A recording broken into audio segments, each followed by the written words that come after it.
Rebecca Grant. Hi, I'm Rebecca. I'm a senior this year. I'm an undergraduate in the ceramic department. I'm graduating in December. Most of my previous work, I started from a ceramics background in making functional pottery. As I've developed and I've started to make different work, moving into a more narrative kind of vein of things, it came to me as natural to start exploring the human form, because really coming from vessel work, that's exactly what our bodies do for us.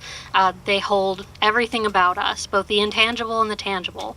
I've also been taking women's studies courses as I'm trying to search for things that relate to my life and my experiences and those of the people around me that I can talk about in my art.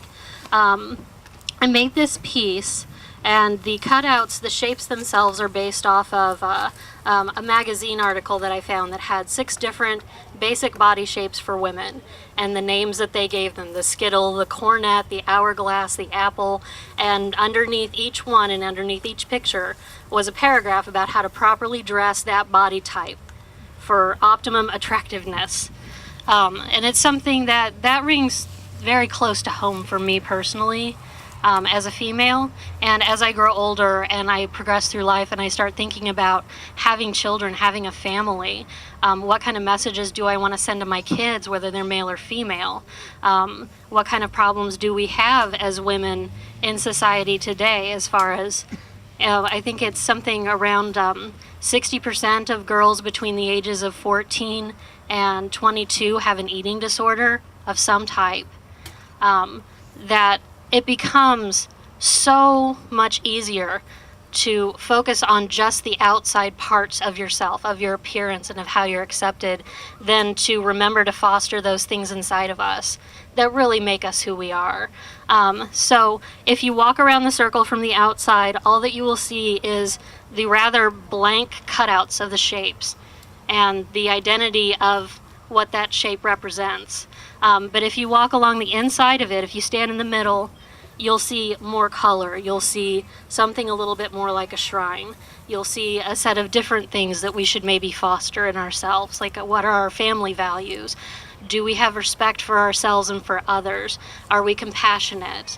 And in the center of each figure, there is a distorted mirror panel mounted, mostly so that you can't really see yourself very clearly. You have to get closer. You have to look at yourself closer and who you are on the inside in order to see any kind of reflection. So that was the basis of this piece of work. Any questions? What are the blocks made out of? Those actually are wooden blocks that have then been covered in concrete. Did you do the rocks in the center? Is that supposed to be anything? Or? I put them in the center. The sculpture pad for this side is there, and it's a little bit rough and pitted. I wanted to make it a little bit easier for people to stand in the center. Okay. Mm-hmm.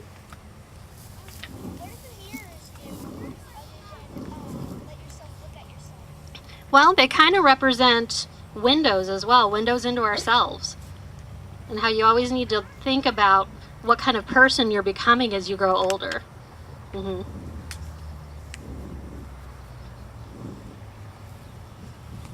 Thank you, Becca.